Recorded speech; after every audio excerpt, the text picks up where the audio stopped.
বান্দা ইকরা কিতাবাক, তোর আমলনামা আজকেই পড়। কাফা বিনাফসিকাল ইয়াওমা আলাইকা হাসিবা। আল্লাহ বলবেন তুই নিজে হিসাব করে নে, আজ তুই জান্নাতে যাবি না জাহান্নামে যাবি, তুই নিজে হিসাব কর। আপনারা জানেন এই দুনিয়ার জমিনে অনেক মানুষ এমন আছে অন্যায় করার পর স্বীকার করে না। কথা বলেন না কেন? আছে না এমন? অন্যায় করছে কিন্তু স্বীকার করছে না, না না আমি করি না এটা। এখন ধরেই নেন এক্সাম্পল শুরু।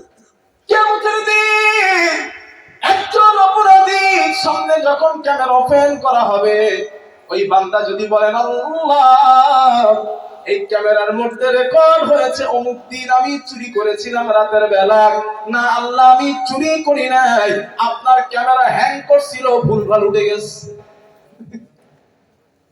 যদি আপনি এরকম দাবি কেউ করে যে আল্লাহ ভুল উঠছে হ্যাং করছিল তাই, আল্লাহ পাক যদি বলেন, কত জ্ঞানী দেখেন আমার রব, আল্লাহ পাক যদি বলেন হে আমার বান্দা তোর কথা যুক্তি, তুই যুক্তি দিস আল্লাহ ক্যামেরা হ্যাং করেছিল এই জন্য কথা ভুল উঠছে, দুনিয়ার ক্যামেরা হ্যাং করে না, এমন হ্যাং করছে। আল্লাহ যদি বলেন বলবো না, হ্যাঁ তোর কথা যদি মেনে নি, পালানোর কোন রাস্তা নাই, কারণ 2 নাম্বার সাক্ষী আমার কাছে আছে।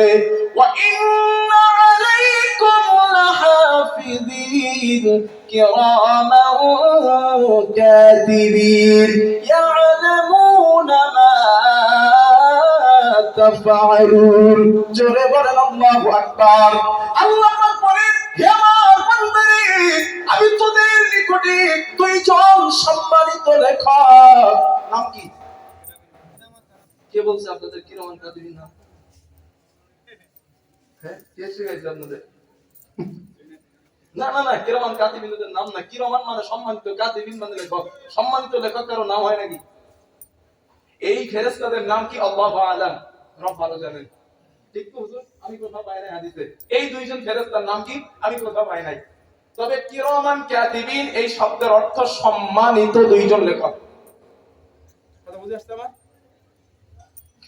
আমার বন্ধুগণ, আল্লাহ পাক বলেন তোমাদের সঙ্গে আমি 2 জন সম্মানিত লেখককে নিয়োজিত করেছি।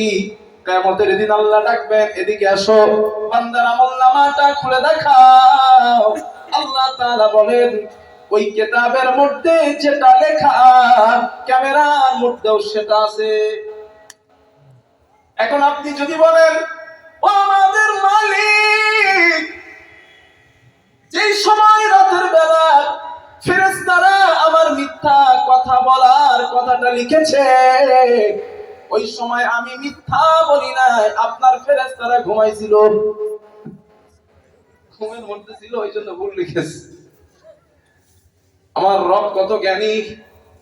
বান্দা যদি এমন দাবিও করে বসে, আল্লাহ বলেন 3 নাম্বার সাক্ষী আমার কাছে আছে।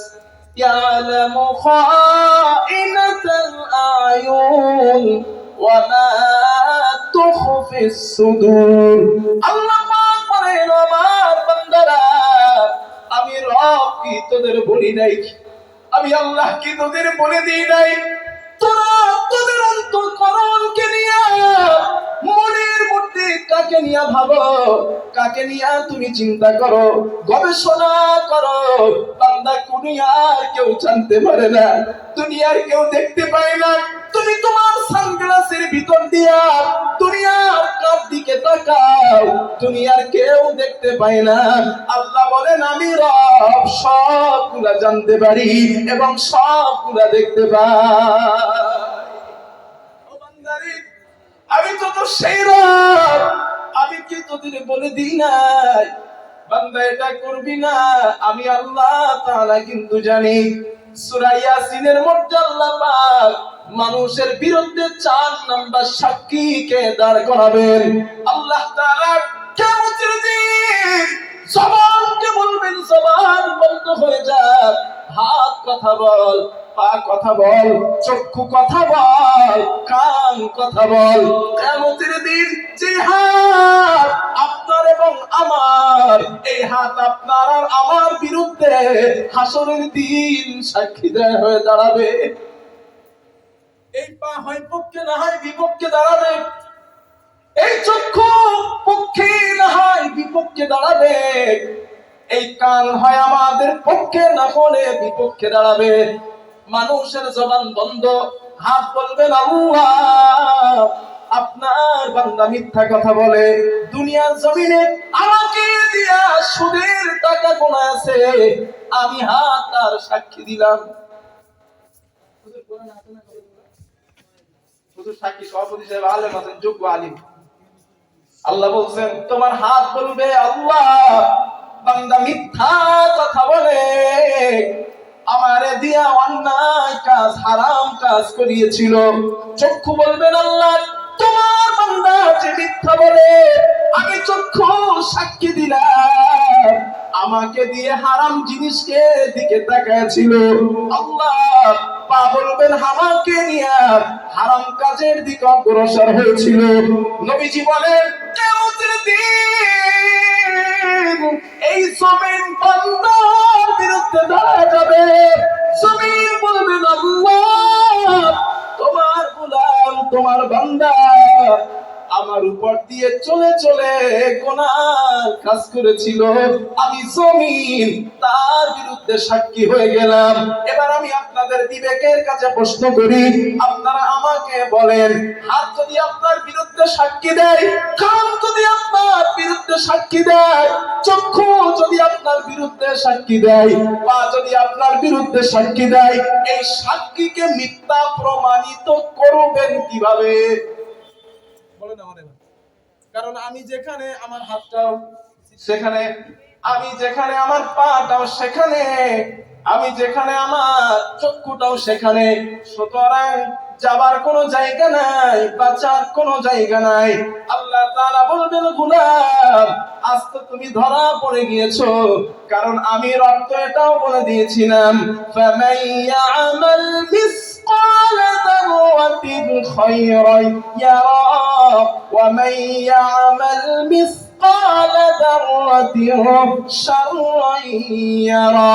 আল্লাহ পাক বলেন আমি তো এটাও তোমাদের বলেছিলাম এমন সামান্য পরিমাণ অন্যায় যদি তুমি করো এটাকেও তোমাকে দেখানো হবে, এবং অনু পরিমাণ ভালো কাজ যদি করো ওটাও বান্দা তুমি দেখতে পাবা। এখানে অনেক হাফেজ আলেম আছেন, সূরা লুকমান যখন পড়বেন, আমরা তো সন্তান মানুষ করি, হযরতে লুকমান তার সন্তানকে গুরুত্বপূর্ণ একটা নসিহত করেছিলেন। হযরতে লুকমান তার সন্তানকে বললেন ইয়া বুনাইয়া ইন্নাহা ইয়াতাকু মিসকালা হাববাতিন মিন খারদালিন ফাতাকুন ফি সাখারাতিন আও ফিস সামাওয়াতি আও ফিল আরদ ইয়াতি বিহা আল্লাহ ইন্নাল্লাহা লাতীফুন খাবীর। জোরে বলেন আল্লাহু আকবার। আল্লাহ তাআলা বলেন লুকমান তার সন্তানকে ডেকে বলল ইয়া বুনাইয়া, হে আমার কলেজার টুকরা সন্তান, আসমানের কোন জায়গায়, জমিনের কোন পরতে, মরুভূমির কোন পরতে, পাহাড়ের কোন গিরিপথে কোন পরিমাণ যদি জিনিস লুকায়িত হয়ে যায়, হারিয়ে যায়, ইয়াতি বিহাল্লাহ, ওটাকেও আমার আল্লাহ হাসরের দিন হাজির করাবে।